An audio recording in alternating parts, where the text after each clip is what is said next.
There are two types of people. One walks into a room, and suddenly everyone pays attention. The other speaks, and nobody even hears them.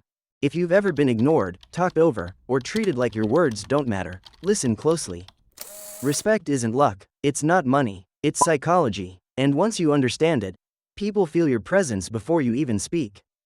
Today, I'll show you 12 psychological rules from Dale Carnegie that make people respect you naturally, without shouting, demanding, or pretending. Let's go. Section 1.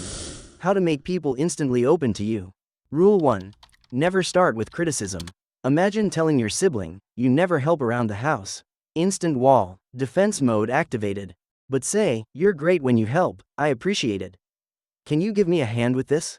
Same message, completely different reaction, respect maintained. Rule 2.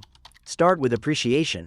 Before correcting someone, mention what they do right. Even lions calm down when their ego is stroked first. Rule 3. Admit your mistakes first. Leaders who say, I messed up too. Here's what I learned, gain more respect than those who act perfect.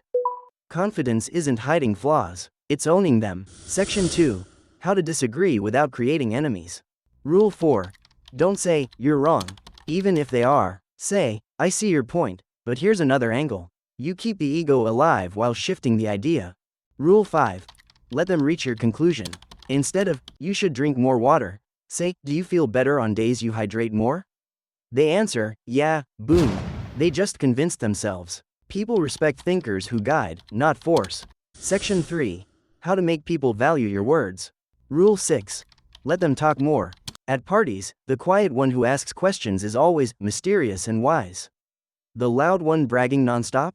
Forgettable. Rule 7. Ask questions instead of commanding. Imagine your boss saying, fix this report now, versus, how do you think we can improve this? Same goal. One sparks resistance, one sparks respect. Rule 8. Give them a reputation to protect. Tell someone, you're always reliable, that's why I came to you. They will work hard to stay that person. Section 4. How to lead without forcing authority. Rule 9. Praise small progress. Instead of, that's all you did, say, nice start, keep going. That tiny boost makes people go further than pressure ever could. Rule 10. Correct without shaming. Don't say, this is wrong. Say, this part is good, try adjusting this section. Improvement without humiliation. Rule 11. Give responsibility early. If you treat someone like a leader, they act like one. Respect grows where trust is shown. Rule 12. End every interaction with hope. A coach who says, you'll get it, I believe in you, builds warriors. One who says, do better, builds resentment. And remember, don't overwhelm yourself trying to use all 12 at once. Just pick one rule, and apply it in your next conversation today. Because respect isn't demanded, it's earned quietly, through how you treat people. Use these laws wisely, and watch how suddenly they listen when you speak. If this part helped you understand people better, don't stop here. This is just one section from Dale Carnegie's principles. I've already broken down the earlier parts in previous videos, and they connect perfectly with this one. So if you want people to not only respect you, but also like you, trust you, and listen to you, go back and watch parts 1 and 2. And if you're new here, make sure to subscribe, because the next videos will go even deeper into building real influence without fake confidence. See you in the next part.